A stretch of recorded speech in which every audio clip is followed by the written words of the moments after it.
All right, ladies and gentlemen, thank you for joining us for the first ever The Persian and the Cowboy podcast. He's the Persian, I'm the Cowboy. And Sam, would you like to get us started with any opening statements here? Let's fucking go, ladies and gentlemen. The first episode ever of the Persian and the Cowboy podcast. My good friend, one of my best friends, Kevin McFarland Blakely, Sam Fairmond here. Guys, this is super exciting. I've talked about this with Mr. Cowboy for a long time, and it's happening. We are launching officially today on Friday the 13th of all days, January 13th, 2023. What are your thoughts about Friday the 13th? I mean, it's always good luck, and I'm glad you got the first F-bomb out of the way. And we're 30 seconds in, and we haven't been canceled yet. So that's a good sign. Here's my thing with the cancel culture. You're going to come after me. I'm gonna give you the wrath of hell. Okay? Believe me. I'm going to give you the wrath of 1,000 suns. No one's canceling us, dude. I miss the days of America where you could talk and joke freely amongst people, but now you can't say anything. So that's all I will say on that front. But we have a big weekend coming up. We have the National Football League. We got the NFL playoffs starting. What kind of games are sticking out to you, Mr. Cowboy? Let's see, I'm most interested. I think the Jags versus the Chargers is going to be a better game than we think it's going to be. And I'll give you a prediction right now. I think the Jaguars are a red-hot team. We have a friend, Daniel Pierce, who's a big Titan fan. But unfortunately, the Titans had an epic collapse. They were 7-10 to finish the season. I'm going with this. I'm going to say Jaguars 27, Chargers 23. I don't know, man. I do not see the Jags beating the Chargers in this game. It's just they're the Jags. They're always going to be the Jags. It's at Jacksonville, and you got to say Jacksonville's been red hot. Trevor Lawrence is playing fantastic. I mean, their defense is stout. I mean, define red hot. Like, that's kind of... They won their division. They won a bunch of games at the end of the season. They won their division to I close mean, it out. all I mean, I respect know to- it's, what is it, 9-8? That's not a great record, but it got enough to get the division done this year. Yeah, but do we even call that a division, though? If you're 9-8 and you win the division, I mean, like, next thing you're going to be saying is Tom Brady is a great quarterback for leading his team to a 9-8 record and winning the NFC South, right? Well, I'm going to say this, Mr. Cowboy. He won his division at 8-9. That's how bad the NFC South is. 8-9. I was wrong on that. Losing record. You had 3 teams at 7-10. I can't even believe that we have losing teams winning their divisions. This is going back to circa, I believe, was it 2011 to 2000 or early 2012, where we had the Seattle Seahawks win their division, the NFC West, at 7-9 when they were 16 games, and then they beat the Saints in the wild card weekend when it was called the wild card weekend. Yeah, the Saints lose a first-round bye to the Seattle Seahawks. It's ridiculous. I'm going to say this right now. We're talking about the predictions. I got all the games on my phone here, but I will say that the Chargers, they're the Chargers. They're choke artists. Everybody's always on their jock in the beginning of the season. They get ridden like the newest person in town. Unfortunately, it's the Chargers. They will choke. It's going to be Jacksonville 27, Los Angeles 23. And it's hard to say Los Angeles. That team should be in San Diego. I mean, they're going to move somewhere, right? Like, you know, at the end of the day, like, here's the deal. San Diego's a good sports town. It's a military town. Why is there only one fucking team in San Diego? You have 1 million plus people there. There should be an MLS team there. There should be an NFL franchise. Maybe even an NHL team in the long term. But let's take a look at this. We got all the games here. I'm going to pull it up for you guys right now on the NFL.com website. Let's look at this. Seattle and San Francisco. Mr. Cowboy, who do you have in this game? you know, I'm going to go out there and think that I think Brock Purdy runs into a roadblock right now. I don't think they're going to get by the first round this year. I'm calling that upset right now. What's the score? Oh, my God. What's the score? Hit me in the fucking head. Yeah, watch out. Music's all around you. I know it is. I'm going to predict the score. It's going to be I don't think that the Niners aren't going to put more than 21 points. In the defense, I don't think they're going to stop them. So, oh my God. yeah, I think they're going to load the box. They're going to go after McCaffrey. They're going to shut him down and put the hands of the game into Brock Purdy's hands too. It's going to be all him all the way. So if he produces and gets him through, then he gets him through. But if not, I don't see it happening. I'm going to say this, you guys, right now. I'm going to disagree with my friend the Cowboy because I think the 49ers right now, 10 straight wins. This team is red hot. They have all the Super Bowl vibes right now. This is a team that struggled in the beginning of the season very early, but they corrected the mistakes. And you add a guy like Christian McCaffrey who can help with the running game. You have a wizard in Shanahan with the play calling. Well, you want to talk about mistakes. How about the 49ers' mistakes when they came to drafting their quarterback?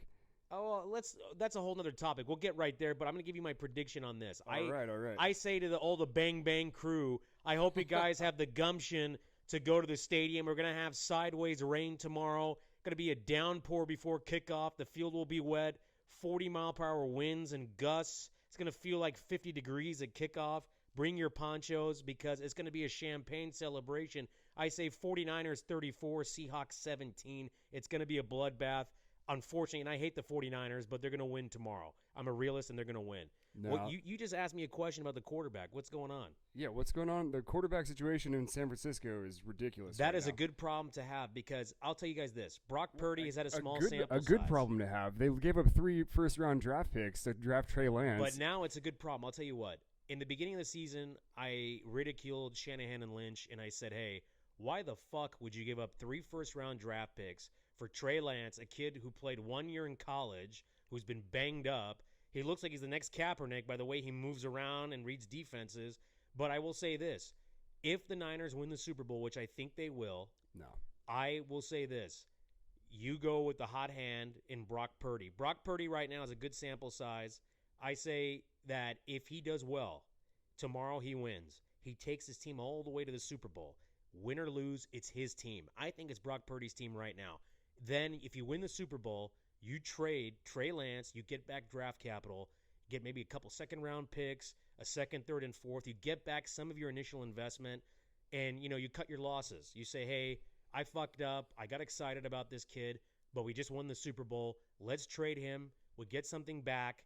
And on top of that, you tell Jimmy G, Jimmy, we love you. If you want to stay, maybe we can work something out. But they're not going to pay Jimmy G millions of dollars to be a backup quarterback. He's a starter. He will be somewhere else next year, and the Niners will have to pick up some veterans to back up Brock Purdy.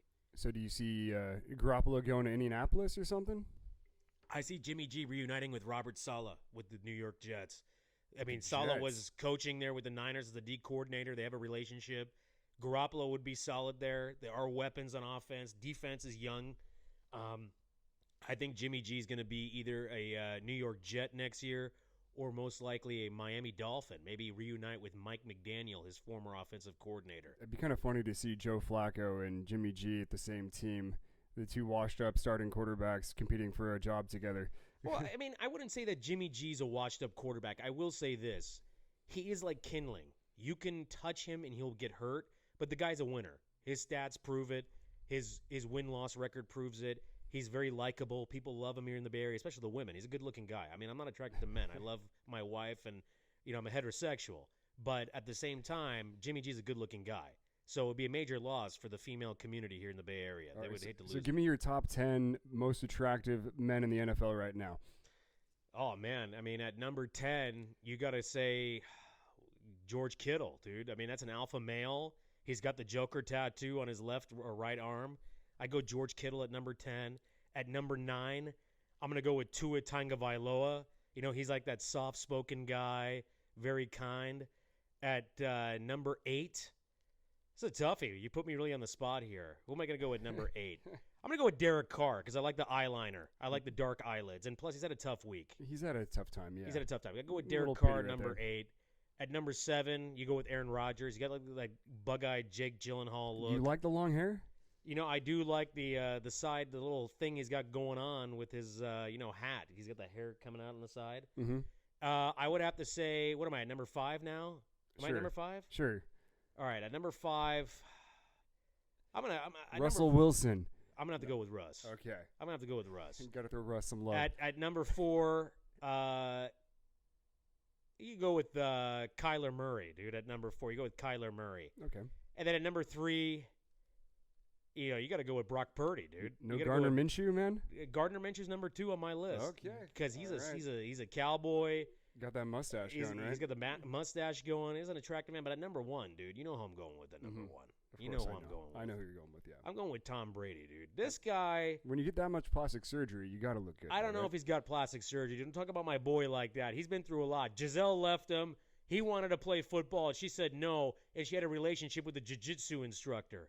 Okay, so I say Tom Brady, is the most handsome man in the NFL, the most eligible bachelor. By the way, he's no longer a bachelor. He has a 26-year-old girlfriend. Well, do you think Tom Brady's going to get alimony from Giselle, though? Because she No, makes way more money I mean, than she him. does. I wouldn't say way more, maybe a tad bit more. But at the end of the day, you have to look at it like this. They'll work it about amicably. It's going to be amicable.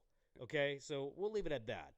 But, I don't know, man. Brady's number one, okay? Let's get back to these football games real quick. Let's go to this other It was list. a good side tangent we had to take right there. We got to get at least one top 10 from Sam per episode, so always good to keep there's those going to be a rolling. lot of tangents moving forward. Okay, so we talked about the Charger game. I'm going with the Jags 27, the Chargers 23. What's your score on that game, the Charger-Jag game? I think it's going to be, whoever, if someone gets to 23 points, I think they got the win right there. I think both offenses are going to struggle, and it's just going to be a grinded out field possession, kind of where you are on the football field is going to matter, and it's going to come down to their kickers too. All right, they do have two good kickers, so what's the score? What are we looking at? Yeah, I think like a 23-17. I'm going to go with Chargers, though. Oh, my God. Yeah. All right, so we got that. Hold on, let me take a swig of this beer. By the way, go to your store, get this Almanac Holiday Beer, Lush Tropical Juicy, 6.1 ABV. I love it. Sam, that reminds me, we got to do a shout-out real quick to our first sponsor that we've ever shout-out. have. So let me get this going for you guys. So our first sponsor is Kelsey's Cakery. So do you have a party or work function coming up? Are you tired of the same old boring desserts? Kelsey's like that. Cakery has the creative solution for you. Cake pops have been exploding in popularity over the last couple of years. No one does it better than Kelsey at Kelsey's Cakery. Her handcrafted treats will make you the talk of the town. Give her cake pops a try today by visiting Kelsey's Cakery on Instagram. That's Kelsey's Cakery, Cakery with a K. Use promo code COWBOY at checkout for 10% off your first purchase. There you go. You heard it there here. you go. You heard it from him. Once again, that's Kelsey's Cakery with a K. Visit Kelsey's Cakery today. There you Cheers. go. And let me just say this. I've had her product. It's fantastic. Those things melt in your mouth. Like, you take a bite of that, it's very delicious. If you got a fucking function coming up, whatever you got, birthday, quinceañera, you got a 90th birthday party, you got Valentine's, you got Mardi Gras, you got Galentine's coming up, hit up our girl Kelsey and put in an order because you are not going to regret it. It is fan-fucking-tastic. It's just amazing every single time, her sculpting ability, too. I asked her to make me a shark, and she made a shark out of these cupcakes. It's I know, incredible. it's really good. You She's see good- the pizza she just made last week? Yeah, Crazy. she does a fantastic job. It's a lot of art in that craft, and let me just say, it's a lot of patience because I don't have patience. I just eat the whole fucking thing. Exactly, and they're delicious. It's a good point right there. I like it. Visit Kelsey's today. All right, what's the next game, We Sam? got another game here. Let's go, dude. You know what? I'm so sick of the iPhone. Like, literally, you have to always log in or have to get your Face ID. No one's gonna hack my shit right now. All right, Dolphins and Bills. That's another subject. We'll get to the hacking Yeah. later. Dolphins and Bills. Let me just say this real quick about the Dolphins and Bills. No Tua Tagovailoa. He's out with the concussion protocol. Teddy Bridgewater's banged up. He's not going to play most likely. Raheem Mostert's out. It's going to be a fucking bloodbath in Buffalo. I'm going to go Buffalo 38, Miami 10. I normally love to disagree with you, Sam, but this one we're on the same page right there. I don't see Miami getting out of that with unscathed, man. It's going to be rough for those guys. So I think 35-14, something in that range. And I'm going to make this prediction. Josh Allen gets benched in the end because they're up by so much. I actually do see that happening. I could see him being rested in the third quarter because they're up by 24 points. He's not going to play the second half of the fourth quarter. I'll go with that. Last 5 minutes, Josh Allen's on the bench getting some rest for the next week. I like that. I like that. So we got Buffalo there. We agree on that game. Let's go to the other game in the AFC. The Cincinnati Bengals and the Baltimore Ravens. Joe Burr, one of my second favorite quarterbacks in the league, the future of the league. He did not make Sam's top 10 list on most attractive players in the NFL. It's just surprising. I put him in the top 20, but let's just start there with the game. Cowboy, who do you got in this one? All right. I'm going to go with the is Lamar Jackson back or not? I don't even know. I think Lamar Jackson's not going to play. He's a game-time decision. That knee is swelling up. And I honestly think this whole knee thing. Is it a play for money? What do you think? I think the whole knee thing is happening, but it's also he's pissed off about his contract. Okay. Because he wanted a fully guaranteed contract. It was in the area of about $130 million. Mm-hmm. But you talk about Deshaun Watson in Cleveland. who's getting 230, 240 mil from Cleveland, he wants that kind of money, and he wants guaranteed money. And let me tell you something. That's a lot of money for a quarterback. Yeah. He doesn't even have a Super Bowl yet. He is phenomenal. He's one of the best quarterbacks in the league, but he does not have a ring yet. Do you want to spend that kind of money? I say no. I will say Cincinnati 34, Baltimore 20. I'm going. I don't see Cincinnati putting up that many points on that defense, but without Lamar Jackson, that offense is completely inept. They can't move the ball. They can't score points. Even if Lamar Jackson plays, I don't see them doing too much of anything with it. So I'm going to go with I think Cincinnati is going to squeak it out by 21 to 12. I'm going to go there. Wow. Yeah. That's kind of low. What's the weather like in Cincinnati? We got to get with our weather guy in a little bit to get the forecast. But at the end of the day, you look at this division, the Bengals are the real deal. The Bengals are real. I thought last year may have been kind of a fluky thing, but they were 0-2 to start the season, and they got their shit. Steelers beat them, man. It's okay. Well, that's a one game, but they got their shit fixed quickly. They got their shit together.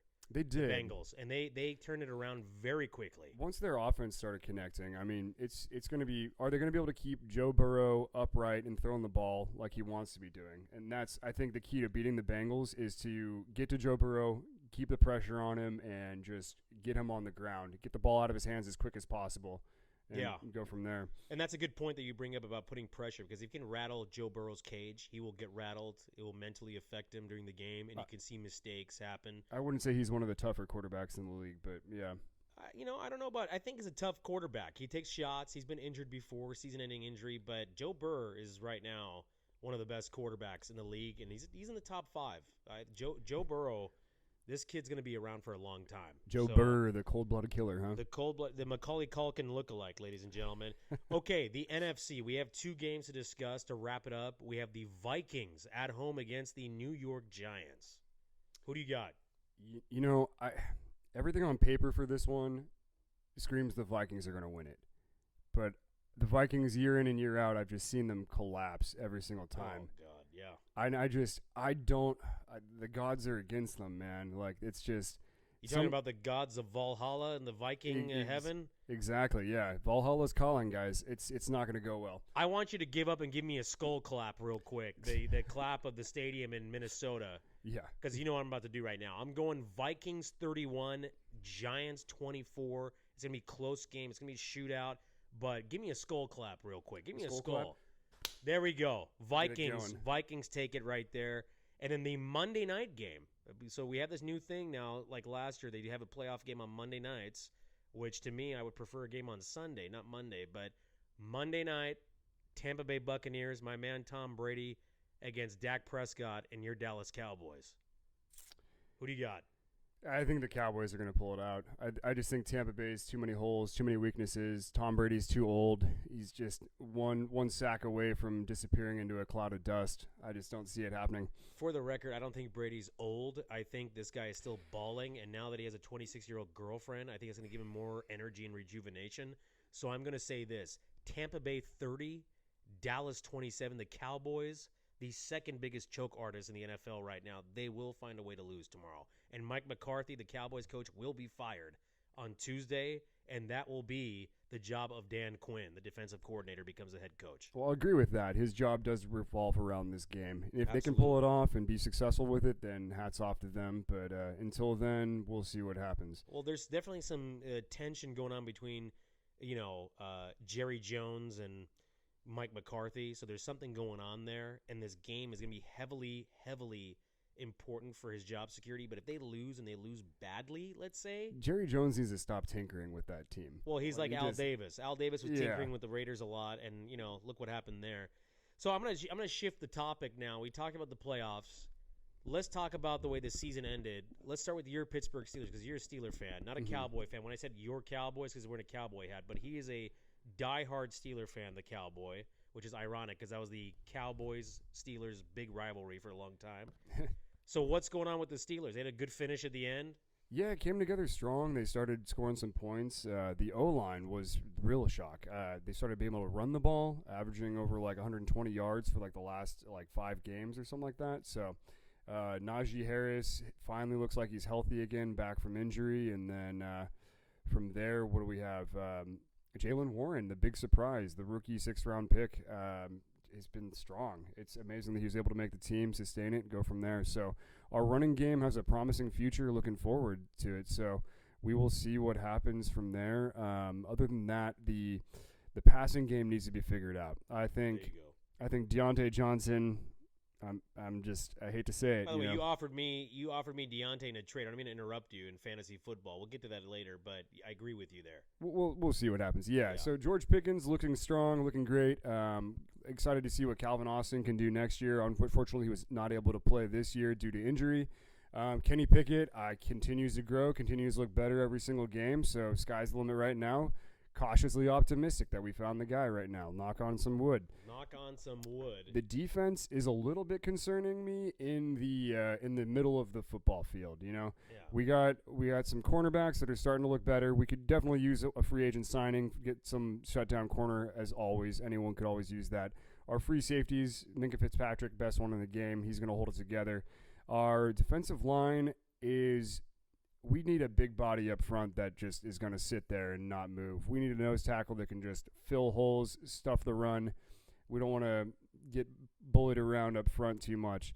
And the biggest hole, in my opinion, on our defense is the inside linebacker. Yep. Yeah, it's like, what is it? Bush has just not worked out at all. So we need to figure something out there.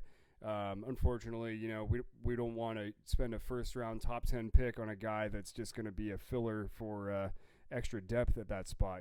We want someone that can start. So will be interesting to see right there. I think our draft picks are probably going to be either offensive line, cornerback, or D lineman. I think would be the likely scenarios. But 17th overall pick, you kind of just take the best guy that falls to you at that point in time. Oh, yeah. So yeah. I mean, that's a blessing too. It can be a curse and a blessing, but I think it's going to be a blessing because the Steelers have a knack for finding good players in the first round, unlike my Raiders. And we're going to get to the Raiders right now. The Silver and Black, the Las Vegas Raiders. This year was a very shocking year. It was a very turbulent year after what happened last year. They were 10-7, and they made the playoffs with very few weapons. But this year, they added Devontae Adams. They added a multitude of defensive players. They had Chandler Jones that was added as well. So did you guys trade for Adams? We traded for Devontae. We gave up 2 first-round picks. Ooh, okay. But, Devontae's worth every single penny. If I was the Packers, I would have traded. I would have made that trade, but I would have asked for 3 first-round picks and a couple second-round picks. Do you see what this guy's doing? These one-handed catches, these toe drag catches? But let me just say this about the Raiders. This year was very shocking. This team ended 6-11, and at the end of the day, for the Raiders, it comes down to this. They blew 8 games, 8 fucking games, by less than 7 points. They were up in many of these games by 10 points, 17 points, but then lost by less than 7. If they had some of those games in the win column, we would be the 5th seed in the wild card right now and playing this weekend. I think this thing with Carr, he didn't understand the system that Josh McDaniels had in play. He was getting frustrated. He couldn't change the play like he wanted to. And in the end, the relationship soured by late October, November. And in the end, it caused for this situation, this breakup. And the reason why they did this was because he's owed $33 million. Carr is owed $33 million? $33 million if he were to get hurt in the last 2 games. So if he played the game against San Francisco and the game against Kansas City and he got hurt, the Raiders would have to write him a check for $33 million up front. Yeah. Fully guaranteed.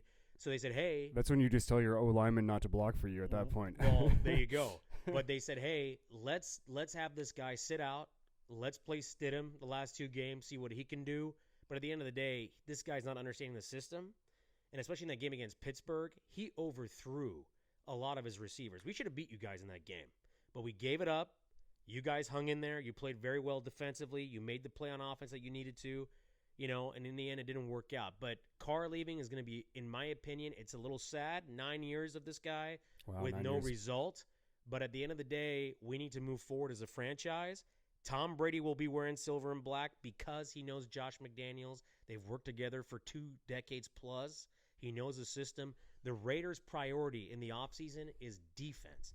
Their defense is like the Iraqi army circa the first Gulf War. They suck. You could throw a dink and dunk pass for 5 yards and it becomes 40 yards. They can't tackle. They get burned on coverages. You could throw a little lob pass and you can throw it over the, cornerbacks and safeties. The Raiders need to spend defense. That's the priority. You need to get another pass rusher to complement Max Crosby. You need a couple outside linebackers to help Denzel Perryman. And then in the secondary, you keep Hobbs and you get rid of everybody else. You either draft or sign guys.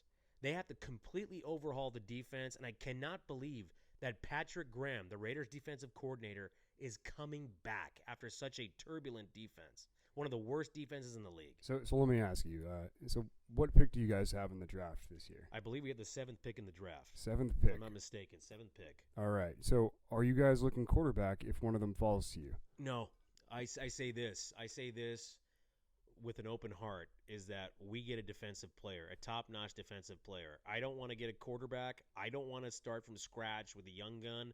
I want a veteran quarterback. Eventually, you get Tom Brady for a year or two. Maybe you draft a quarterback in 2 years, or you pick up a young veteran later on. Jimmy Garoppolo is not the answer. He, is very inconsistent at times. He can't run away. Neither can Brady. Brady's not a mobile quarterback, but he knows the system. All you need in Josh McDaniel's system is 1 to 2 seconds to get rid of that football. So who's your dream quarterback this year coming up then? I'm going to say it's going to be Tom Brady. Tom Brady. My top 4, Brady, Lamar Jackson, if he doesn't sign with the Baltimore Ravens, but it costs a lot of money, and the Raiders' money is kind of an issue. Aaron Rodgers, I don't know how the hell you get Aaron Rodgers. He's under contract. He's going to get $60 million this year from the Green Bay Packers. For what? Oh, For God. what? And I'm so sick of Aaron Rodgers, by the way. This guy, every offseason, I don't know if I'm coming back. I need time to think. What are you going to do? He's going to drink that ayahuasca, that psychedelic drink, and vomit and kind of see the light and say, maybe I need to come back? I think he forgot all the plays when you took ayahuasca. I don't know what the fuck this guy's doing, but let me just say this. He is His just timing holding was the horrible after that. franchise hostage every offseason. And they're so stupid, the Packers, for keeping him and re-signing him to a fat contract like this. I would have traded Aaron Rodgers 4 or 5 years ago and gotten max value. Boatload of draft picks, a couple players, very similar to what the Seahawks did with the Broncos on that Russell Wilson trade. Oh, my gosh. Yeah. Russell Wilson, that's another subject right there. But if Tom Brady's your dream right now, I'm sorry, Alex Smith is probably more mobile than Tom Brady at this point in And his he's got career. a bum leg, too. Yeah, Got with the bum one leg. leg. But I'm just saying, because you look at the system, he's a system quarterback. He gets the system that Josh McDaniels built. It'll be a plug and play. The Raiders' offense is stacked. Darren Waller at tight end. Devontae Adams, the best receiver in the game. Arguably the best wide receiver in the game. Then you got Josh Jacobs.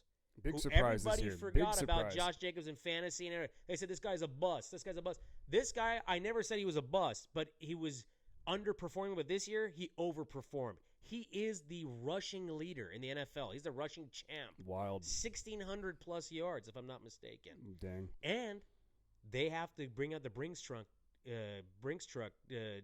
sign him. So what's the problem with the Raiders' offense then? There's no problem. You just need that quarterback to understand the system. And I think Carr didn't understand the system. Okay. Carr was overthinking a lot of things, overanalyzing the play, overthrowing receivers. On a lot of the game against Pittsburgh, he threw 3 interceptions. 2 of those interceptions were tipped, and they were caught by you guys, ran back. All 3 of those interceptions were his fault. Those 2 tip passes were too high, too hard, and the one that he had intercepted was thrown behind Hunter Renfrow. Mm-hmm. And by the way, I forgot, talking about the Raiders offense, Hunter Renfrow is the modern-day Wes Welker. So he's also there as a number 3 receiver. They could get a number 2 receiver to complement Devontae Adams. But in the end, the Raiders offense is not the problem. Their offensive line, however, if you're going to protect a guy like Tom Brady, you need the Great Wall of China. Yeah. Because this man is not Seriously. mobile. He's going to be 46 years old. Yeah. He takes one shot, and it's a down below. He's fucked. So you think Brady's going to come back and sign with the Raiders then? He's going to keep playing football. The top 3 teams that I think he's going to sign with, number 1, you look at all the analysts. The Las Vegas Journal, their paper in Vegas. You look at all these analysts, Rappaport, Schefter, who else, dude? Sal Palantonio. They're all talking about Brady being linked with the Raiders because of the McDaniels-Ziegler relationship. And Mark Davis is so desperate to get this team back on track, to get his product in Vegas going. He wants to sign a superstar quarterback, and no better guy than Brady to put butts in the seat. I don't know. I think the best way to put butts in the seat is to start winning games. So They have to win games, and they don't win at home in Vegas. Since they've been in Vegas, the Raiders' first season in Vegas, 8-8, 500.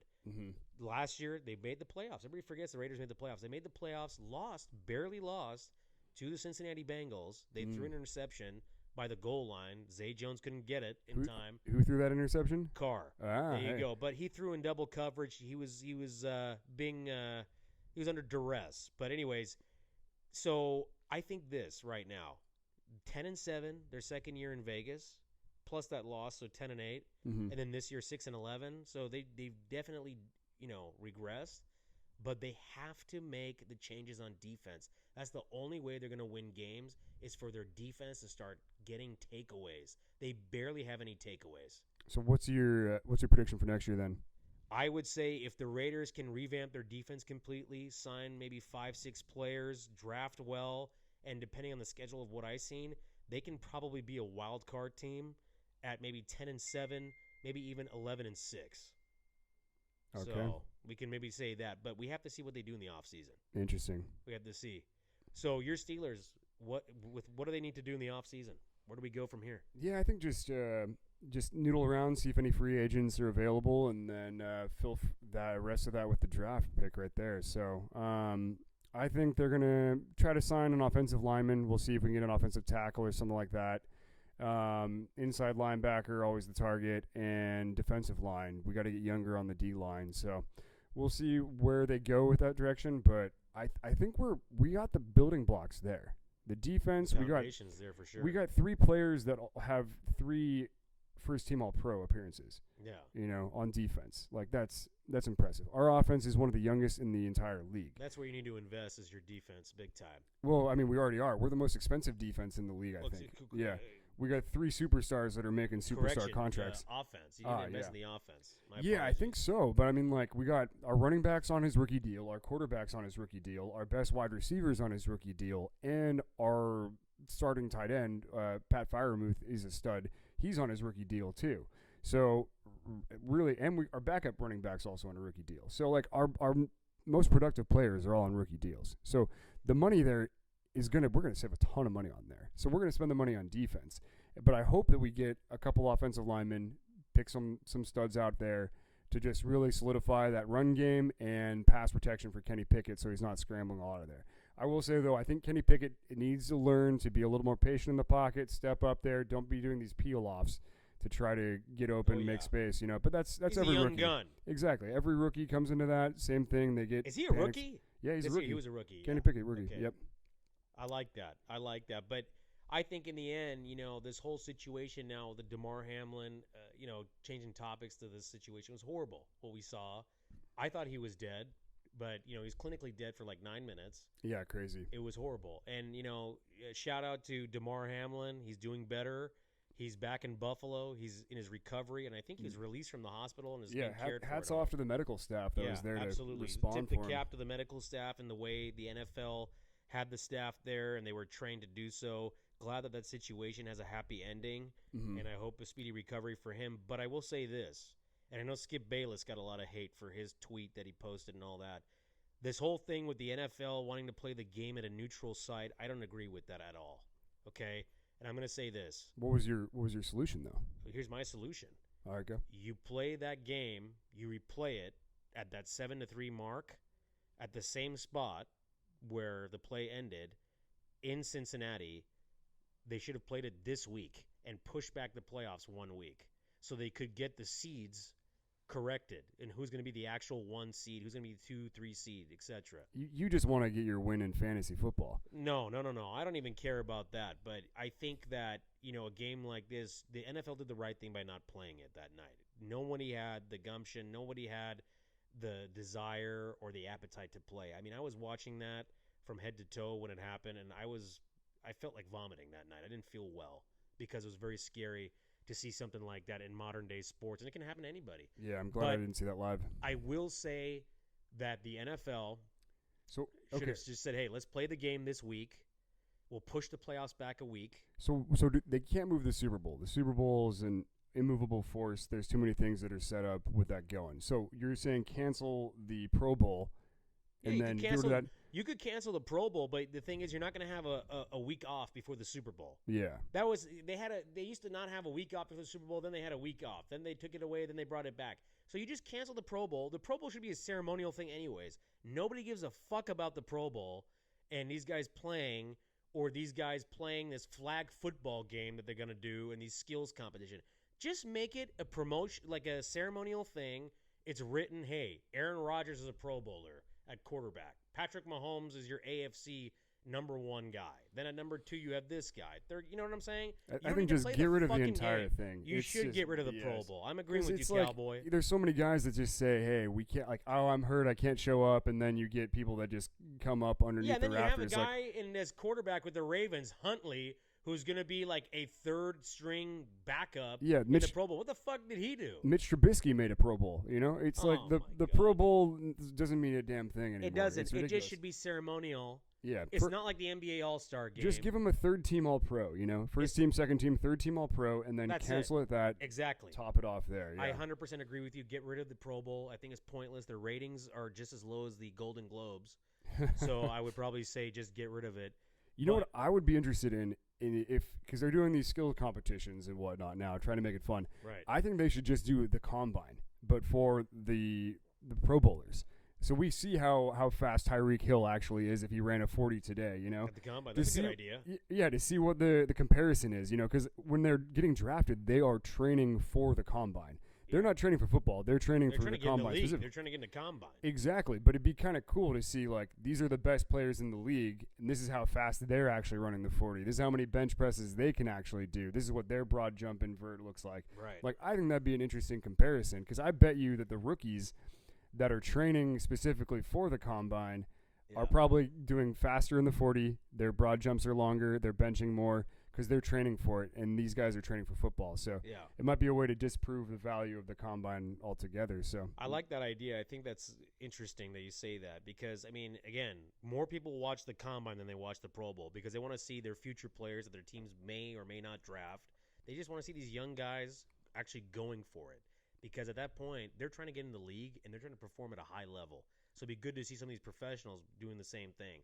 And by the way, dude, I love this guitar, but I think I've hit it like 10 times. So we're gonna make a set change in the future, but this is a good set that we have right here. The Cowboy's got his Christmas tree up still. I'm getting nostalgic. I love Christmas. He's got it up. Keep it up, dude. Keep it up. It's a beautiful tree. I like it. But yeah, I think that the Super Bowl, based All right. on what we've seen. Who do you got in the Super Bowl, Cowboy? I gotta look at this. Let me think. Who are you got? I'm going to go with this. I'm going to say, based on what I saw at the end of the season, the mid part to end of the season, I'm going to go with the 49ers in the NFC. They're going to represent the NFC. And unfortunately, even though I hate them with a passion, I hate the Niners, but I also hate this team a lot. I can't fucking stand this team. The Kansas City Chiefs are going to be representing the AFC. I don't think Buffalo is going to beat the Chiefs. It's going to be the Chiefs and the Bills in the AFC Championship game. It's going to be a rematch of the divisional game from last year. I say Kansas City is going to represent the AFC this year in the Super Bowl, and the 49ers get their payback from a couple years ago and beat the Chiefs in the Super Bowl. Interesting. I can't stand Patrick Mahomes. I can't stand his TikTok dancing brother or the wife. The wife is the most annoying Hey, part. Juju's got a nice TikTok as well. You know. Yeah, that's all this guy cares about is TikToking. He didn't really. I mean, he had actually a pretty good season this year. He was actually a little bit more focused than he was in Pittsburgh, but still, Yeah. it's a distraction. Who do you got? I'm gonna go with the Bills from the AFC, and then I think the Eagles are still gonna hold it together. I think their offense is too overpowered, and I think they're going to push through. And I think the Niners are getting knocked out early, too, is the other thing about that. Niners getting knocked out early. The Vikings, they're going to find a way to blow it themselves. The Cowboys, same thing right there. I don't think any other team has it except for the Eagles. So, Eagles out of the NFC. Ladies and gentlemen, if you're trying to get your gambling advice from the Cowboy, please seek a second opinion because If he's correct about this Niner game tomorrow, then I owe him an apology on the next episode next week. But I will tell you this. I don't see Seattle winning this game. I just don't see it. But on any given Saturday now or Sunday Or Monday. or Monday or Thursday, anybody can win. So, it just goes to show you, you never know what the NFL football gods have in store for you. Yeah, and then I'm going to predict the Bills pull it off. I'm going to say a huge shootout, 42-36 is the final. So you're going with the Buffalo Bills as your Super Bowl Buffalo champ? Bills, yeah, in a shootout. I love Bills Mafia because they remind me of the Raider Nation. They're very loyal fans. They've been through a lot. They've lost 4 Super Bowls, and they didn't just lose 4 Super Bowls. They lost 4 Super Bowls in a row. Back to back to back to back. That is a hard pill to swallow. If I'm still recovering, Could have been the greatest dynasty that ever existed, but exactly, yeah. but it didn't. And if it's taking me this long to get over the 2002, 2003 Super Bowl debacle that the Raiders lost in San Diego to the Buccaneers. Talk about the Tuck rule, but okay. No, the Tuck rule. See, the other thing with this whole Brady situation is that I want him to come back because all this fucking shit started from him. This whole Tuck rule stuff, the downfall of the Raiders started from him. It might complete the cycle, yeah. It might complete the trilogy. Can you imagine if Brady comes to the Raiders next year and the Raiders do the things that I mentioned, invest in defense, get the right players, and he wins a Super Bowl as a Raider? I'm going to lose my shit. I am going to literally have a heart attack, end up in the hospital. That's what's going to happen. I don't see it. And I'm going to be with you when it happens, and then you're all going to be shocked. You're all going to take me to Good Sam. You just saw him had a heart attack. The Persian had a heart attack. You've been predicting the Raiders' success for the past 20 years, and it's just, and I've known you that entire time. So since the Tuck rule actually happened, you've been telling me, all right, the Raiders need to rebuild their defense. The offense is looking okay, and they're going to be about 3 or 4 years out from being real contenders again. So since 2002, 2003, the Raiders have made the playoffs twice. They made the playoffs in 2016. And do you know what happened in 2016? The Raiders were 12-4. They were the top wild card seed. And Derek Carr broke his leg on Christmas Eve. Oh. And he wasn't the same since. Do you know what happened this Christmas Eve? Do you know what happened this Christmas Eve between the Raiders and the Steelers? Derek Carr broke his leg again? Derek Carr played his last snap as a Raider on Christmas Eve. So the holidays and Derek Carr don't mesh, especially Christmas Eve. That is a bad date for him. Pretty wild. So that is a very wild, very eerie situation. But now we're going to switch gears, ladies and gentlemen, to a different topic. Time for our next segment. Next segment, we're going to talk about what's up my craw segment. What's up the Persian man's craw right now? I have to say, when it comes to San Jose, I have a lot of respect for San Jose. Put it this way, I'm going to do a Trump impression. Nobody loves San Jose more than I do, okay? So I will have to say this. San Jose, I was born and raised here, Campbell area, border of San Jose. This town is the capital of Silicon Valley, correct? I'd say so. They try to make it. It's the gateway to the Silicon Valley. I think Okay, it's the gateway. Let me ask you this. With all the technology and all the money, why the fuck is San Jose looking very crummy in a lot of locations? And again, I'm not trying to diss San Jose. I'm not trying to say, whatever, but it's not looking like a very innovative, technological town that's bustling. There's things to do here and there, and identity. The downtown doesn't have an identity. I don't know what's going on. You tell me. Well, and this is the most expensive place to live in the entire world, too. That's what I'm saying. Yeah. If it's the most expensive place in the world, practically, we should have top-tier amenities. Every block should look like Santana Row. Every block should have bars, restaurants, tequila bars where you can make foo-foo drinks, pottery classes. I don't fucking know. Like a Topgolf every other few blocks. But in all seriousness, I know that they're trying to redevelop the downtown. I know Google's going to come and build their massive campus. They're not scaling back by any means. It could be a huge boost. But this is what we have? I don't understand it. I'm very perplexed on this issue. Well, is it a local thing, or is that something for all of California is going through right now? I- Where does the problem stem from what you're seeing? No. I just think that San Jose is a city of 1 million people, correct? 1 million people, give or take. Yeah. We are surrounded by suburbia. There's a lot of suburban kind of towns. Yep. You got Campbell, you got Willow Glen, which is not even a town, it's a neighborhood. Yep. Then you got Los Gatos, you got Saratoga, Cupertino, Mountain View, whatever. They could never really become a city, whereas San Francisco is like separated. You know what I'm saying? You got the bay right there. You got bridges that connect to it. It has its own spot where it can actually build. It can build massive buildings. The problem is the airport's right here, and you can't even build anything higher than 26, 27 stories. Well, that's what I was going to say. You know, San Francisco had no choice but to build upwards because they can't build outwards. San Jose has had the chance to just, keep buying land and moving outwards and spreading into the suburbs. So I guess, yeah, what's the solution there? Because the airport's one hell of a problem. We can't build up if that's going to be right there in the flight paths. So where do you see that going? First off, they should have built this airport kind of like Denver, Colorado. Denver's airport's not even in Denver. It's outside of Denver, 45 minutes outside the downtown metroplex area, whatever. Yeah. So they should have built this fucking airport in San Jose, which is basically almost in Santa Clara. They should have built this in Gilroy. Built a fat airport in Gilroy, international terminal, domestic terminal, private terminal, 70, 80 gates, made it a hub. And then you build all this transportation so you can get to places within 10 minutes, whatever. These bullet trains, Caltrain, this new high-speed rail that should have been built years ago, if it ever is going to get built. They should have put it there, and that way downtown San Jose could have had a actual downtown atmosphere with different districts, with a ton of bars and restaurants, potential, entertainment districts. You could have had a stadium complex with a brand new arena, maybe a baseball venue. Maybe, A baseball team would be nice. It would be nice, but the Giants have the territorial rights. They'll never give that up. You're going to have to pay a couple $100 million just to get that settled, which the A's have the worst ownership in all of sports. The Fisher family, who own Gap, Old Navy, Banana Republic, sell that fucking team. That whole team's payroll, Steph Curry's payroll for his annual salary is more than the entire Oakland A's payroll. Can you believe that shit? It's insane. That's horrible. Ooh. And that stadium is poorly it's a dump. It needs to be torn down. But going back to San Jose, it's just, to me, it's mind-boggling that we don't have more options. We don't have more entertainment for us here in San Jose. There's nothing to do. Yeah. Well, it's so what's the problem then? We got the money, right? The money's there. The money's there. The people that are running the show don't know how to plan the city correctly.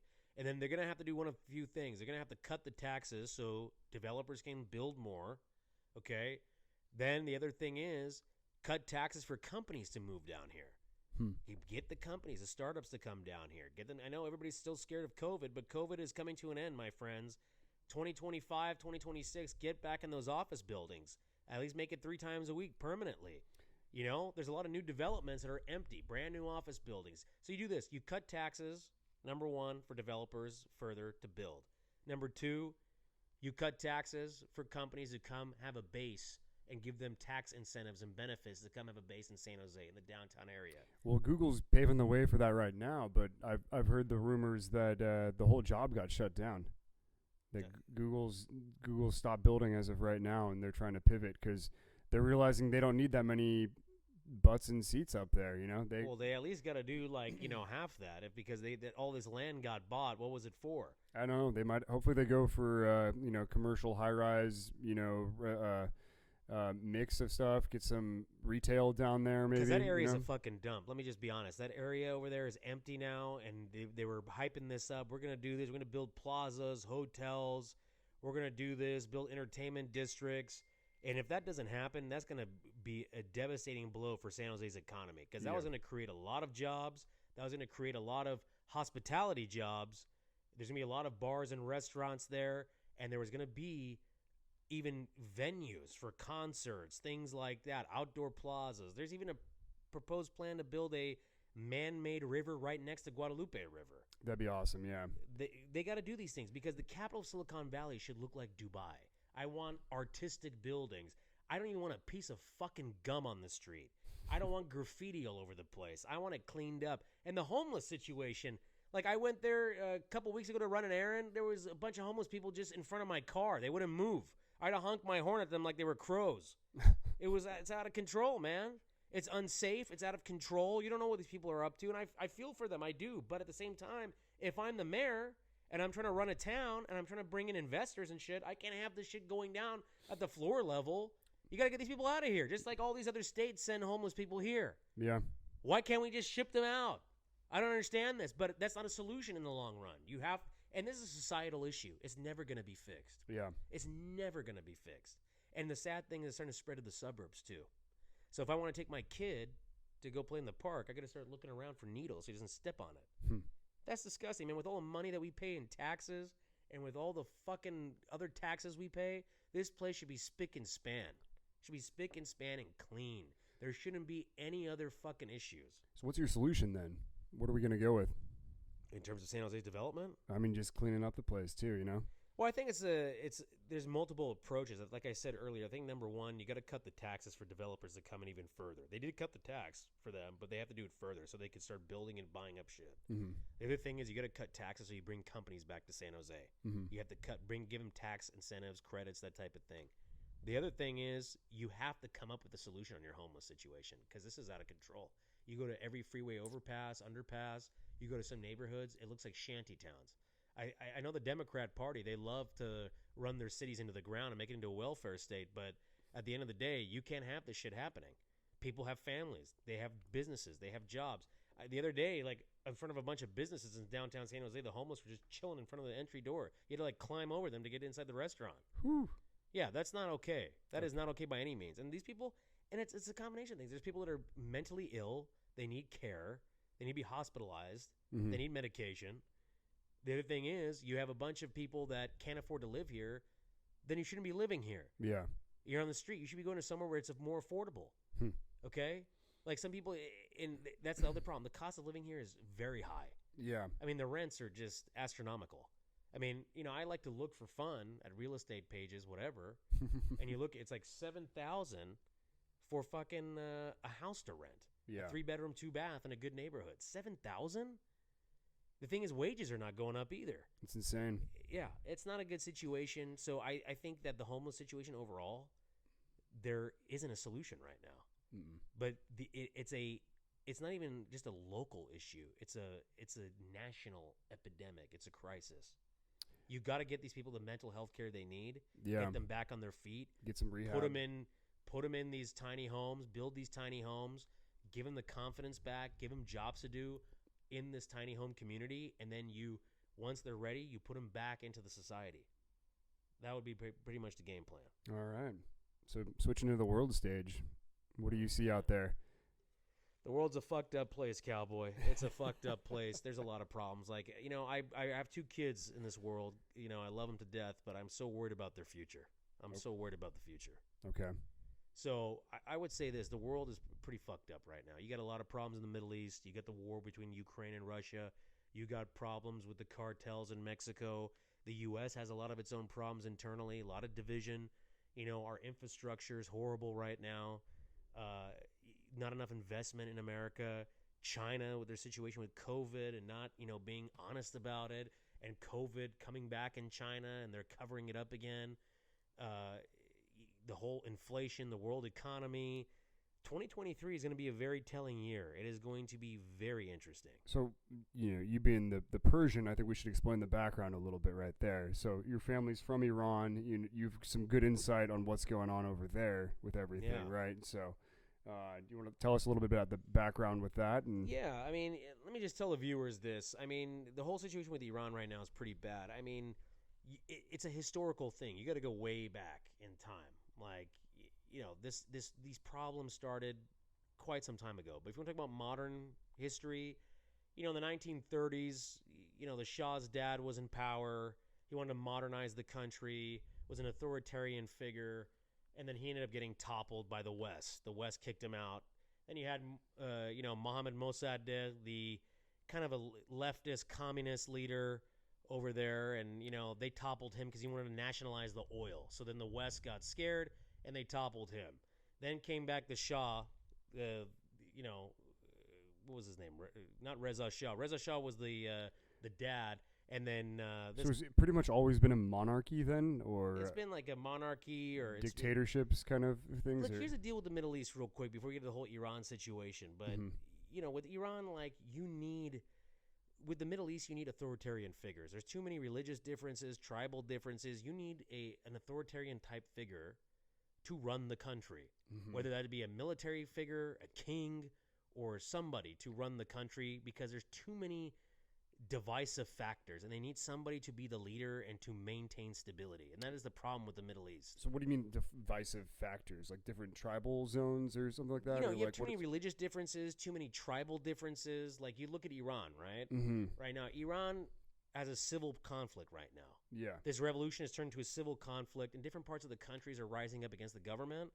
You have the, Baluchistan, near Pakistan, in the south of Iran, and then you got the Kurdish part of Iran that's rising up and fighting against the government, and then you got the Turkish part of Iran in the north, and then you have Azerbaijan in Iran too, the Azerbaijan province. So, like, I just don't see a good ending to all of this. There's no leader for the opposition, somebody that's taking up the mantle, Yeah. and there's nobody doing that. And the problem is, I could see this country splitting into multiple pieces. Okay. I don't think this is going to end very well.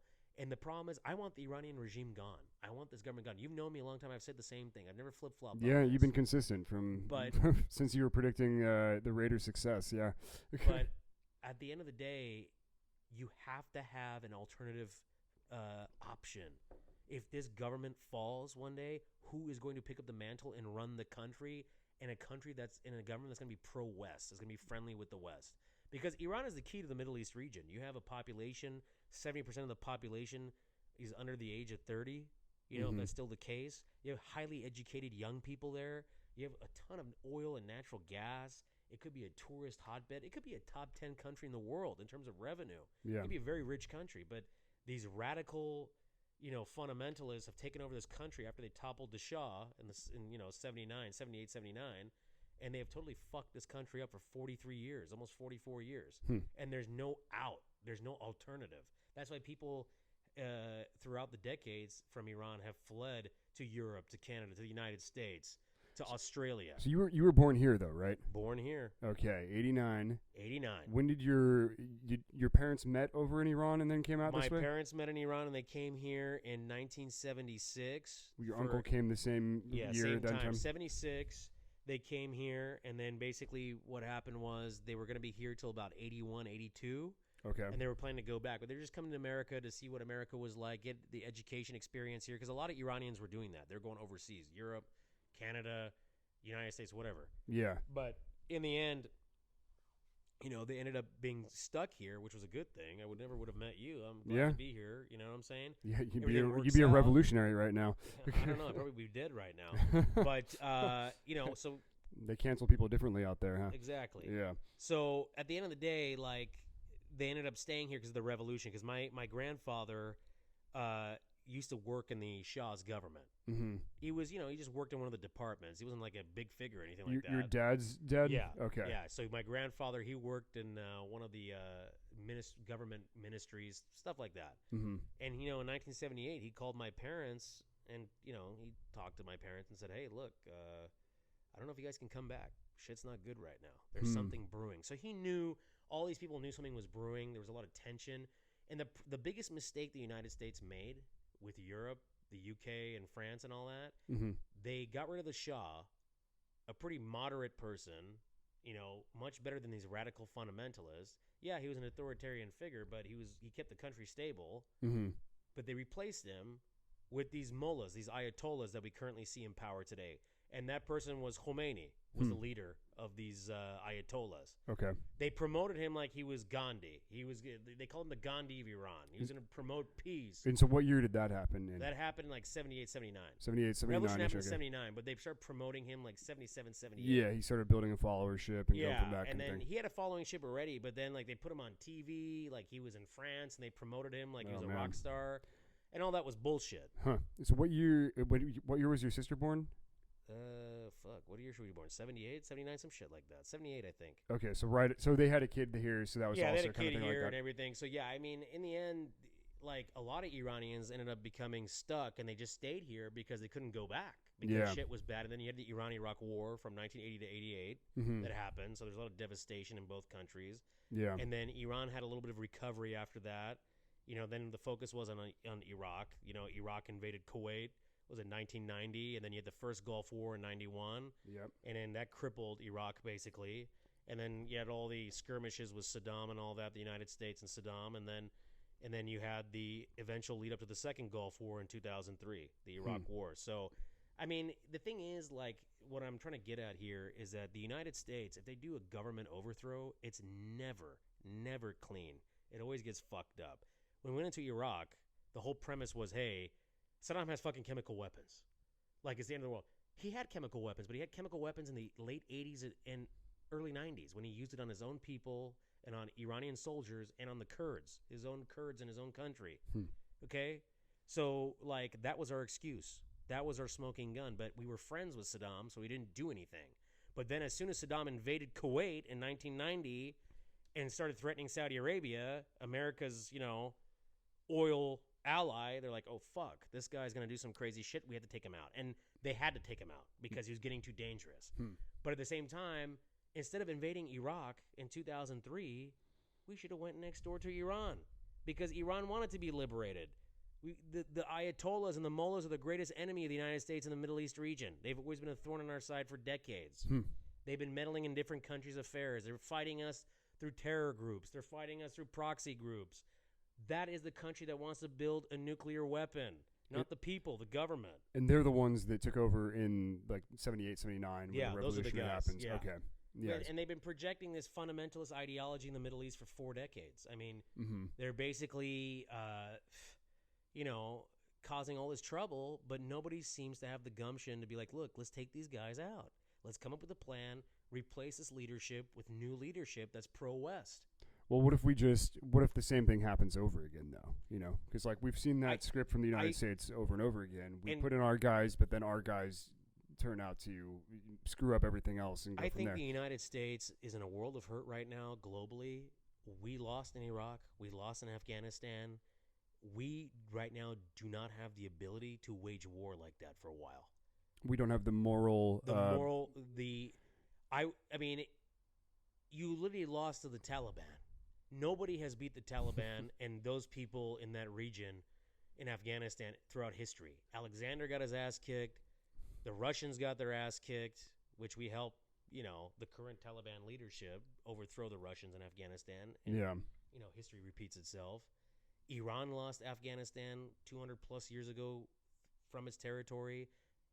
In that mountainous region with those tribal folks, nobody can win. They know their own landscape. It's very hard to go in and maintain stability and maintain that territory if you're a foreign occupier. Yeah. So at the end of the day, the United States just doesn't have that ability. I mean, they can wage war with another country. It's still the most powerful army in the world, the richest country in the world.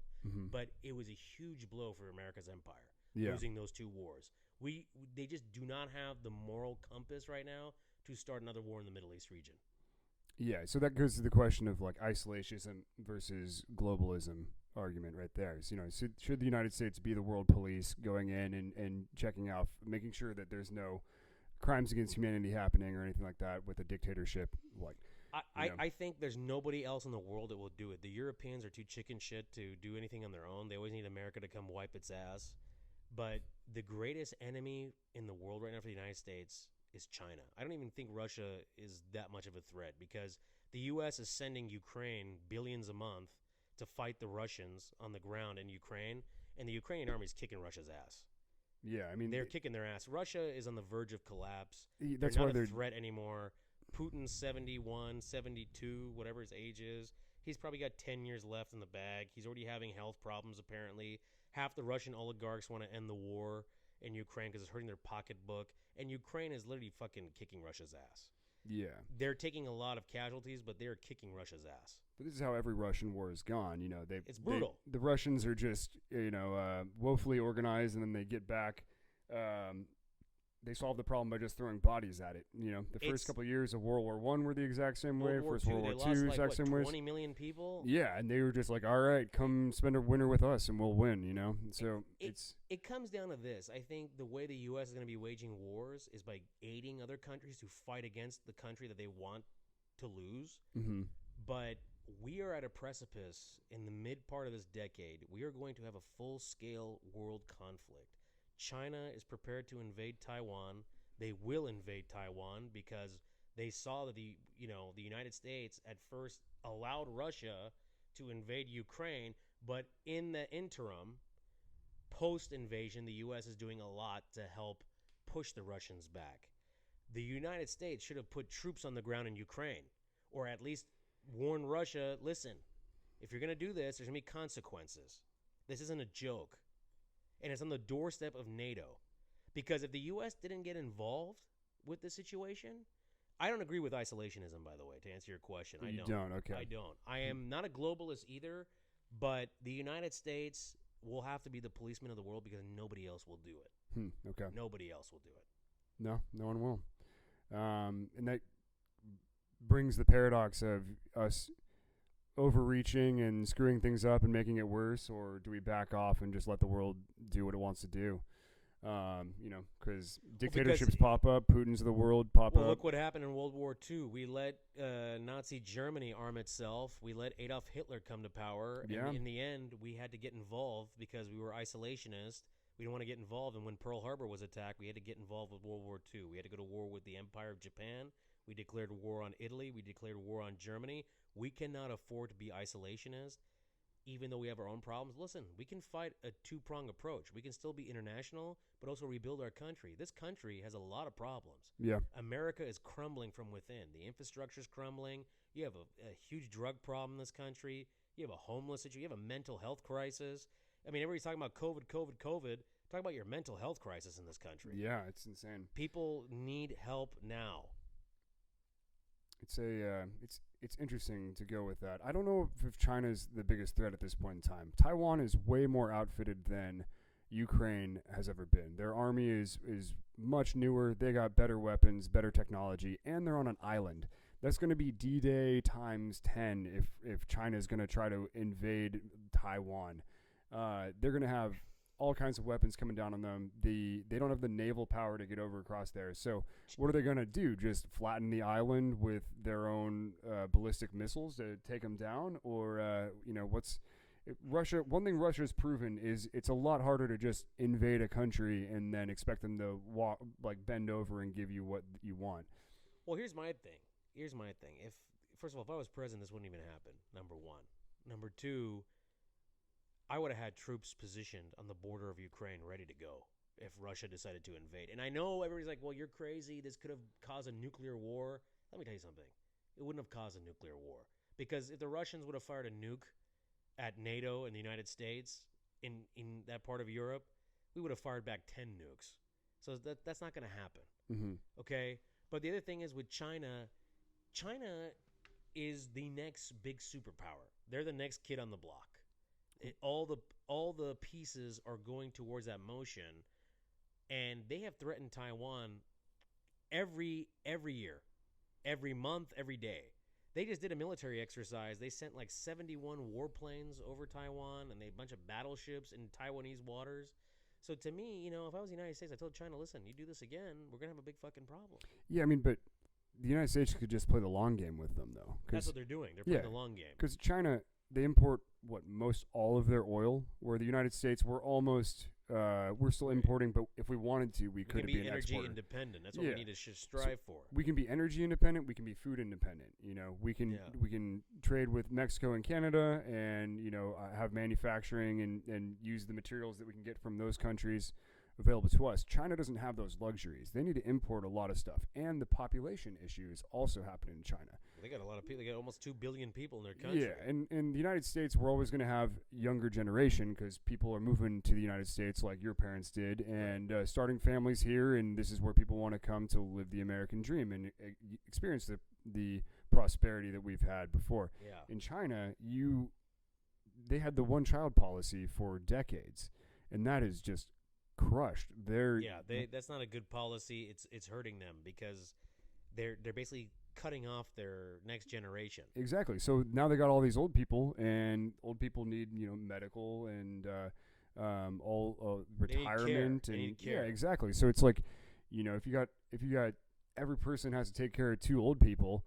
and that's you only got one person to try to provide an income to be able to take care of you guys. Like that's a upside down little pyramid right there for it. So It's not good. And you look at other parts of the world too. You talk about that interesting point about the one child thing. A lot of countries, especially European countries like Italy, Spain, Portugal, a lot of Europe actually, they're only having like 1 or 0 kids. yeah. And that's a problem for those countries because they don't have another generation to help lead Mm-hmm. and help run the show for the next part of history. And the great thing about America is you can move in here and then be an American just like that. Yeah, But I you mean can't, it's not hard. I mean, as long as you like I can't move to China and become a Han no, it's Chinese. gonna be it's gonna be very hard for you. You got to Yeah. learn the language. You got to learn this. Well, and then just just becoming a citizen is difficult. Yeah, the but process. it's becoming an American is a cultural thing. Yeah. Becoming a Chinese citizen is going to be a little more difficult than that. It's So difficult. yeah, There's no doubt. I can't just go be a part of that club.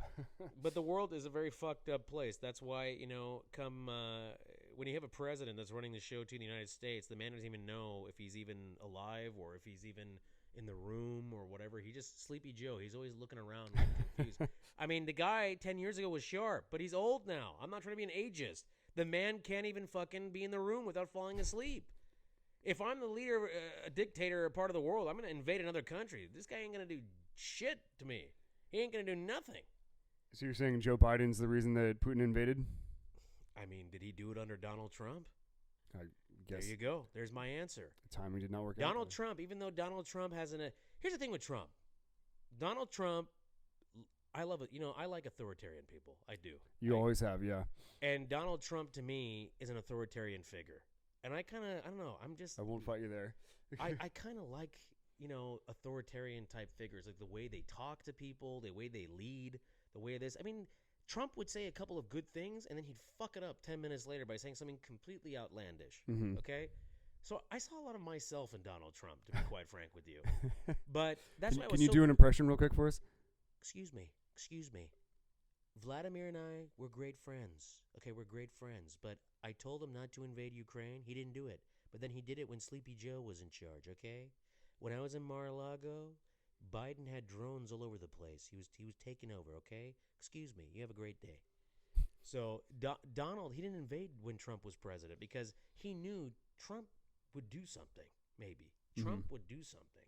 And Trump is just as crazy as Putin in some ways. He'd be like, you know what? Fuck you. You're going to do this shit when I'm in power? Fuck you. But look at Biden, the way they left Afghanistan. We gave all the taxpayers in America all those night vision goggles that the Taliban took over and all those M16 rifles and fucking AR-15s that the Taliban were parading around Kabul. My friends, those are your taxpayer money down the drain.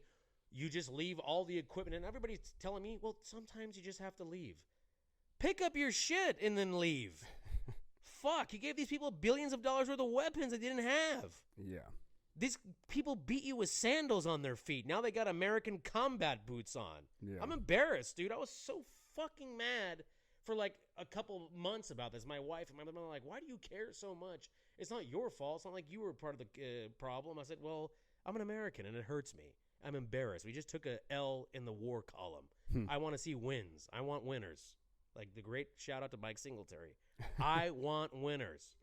So yeah, that and just the fact that they have no like urgency.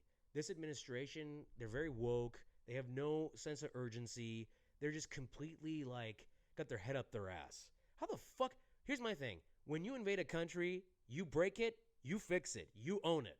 You stay forever. You stay forever until shit is completely stable. This country was not stable from the get-go. Half the military people, I'm not saying all of the people in Afghanistan, because a lot of Afghans died, that were very brave. They fought alongside the Americans to fight the Taliban and the other groups there that were against them. But there was a couple American soldiers who were saying, yeah, we would train them on how to fire certain weapons. They were stoned on opium half the time. I'm giving a man a $1,000 weapon. I didn't hear that one. And he was fucking high on opium. All the tanks and shit, the Bradley fighting vehicles. It took the Taliban 11 days to seize Afghanistan. 11 days. And they were already at the gates of every major city. They were just waiting for America to leave. Yeah. What the fuck is that? That's embarrassing. That's a stain on our men and women in uniform who died, who sacrificed everything. So what's your solution for Iran then? You want us to go in? I've been wanting the United States and their allies to get militarily involved with Iran for the longest time, and I still think it's an option because Iran's government is committing atrocities in that country against their youth especially. There are many people getting executed, many people in jail, and the cycle is continuing. This is the biggest golden opportunity for the United States to get this right for the first time, and they are blowing their chance. You go in there militarily, but you need a plan before you do it. You need an interim government that you've chosen before you go in. People that are going to be pro-West, who are going to be alongside of you. So that's the problem. I mean, the Iranian people need weapons. They need guns. Mm-hmm. This is why the Second Amendment is very important. They don't have the Second Amendment in Iran. Mm-hmm. When the revolution happened in 78, 79, the Ayatollah said, you got 48 hours to give us your guns or we're coming after you. And people got scared. They gave up their guns. So the problem is there's nobody to distribute these, weapons to.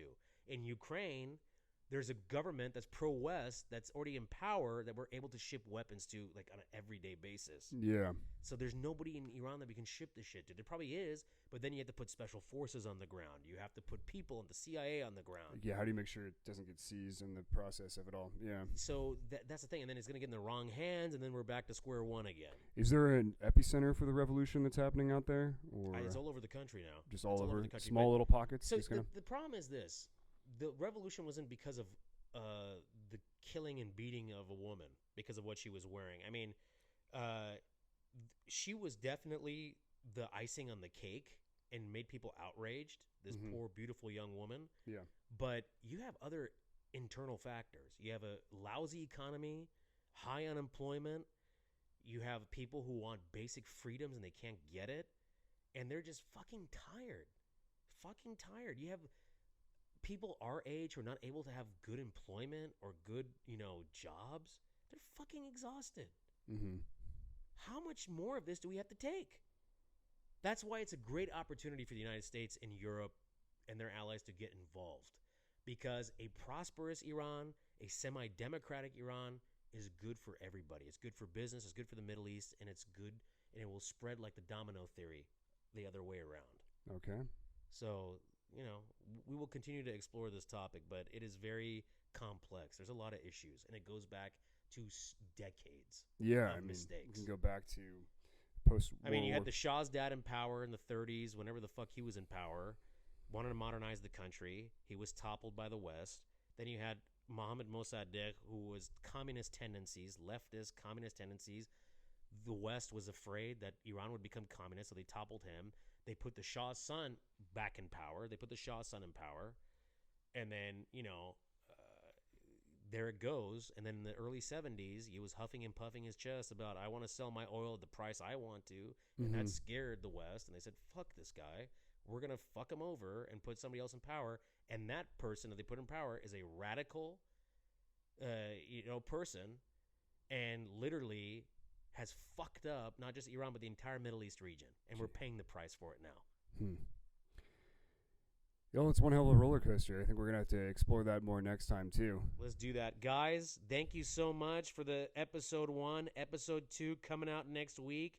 I want to thank my guy, the Cowboy, and this is the Persian saying so long, good night, stay dry, and drive safe. And good night. Remember, please visit Kelsey's Cakery on Instagram to get your cake pops 10% off with using promo code Cowboy. Promo code Cowboy, guys. Do it. You're missing out on those beautiful treats. So go get one right now. Thank you for watching the Persian and the Cowboy podcast. He's the Persian, I'm the Cowboy, and you all have a great night. So Cheers. long.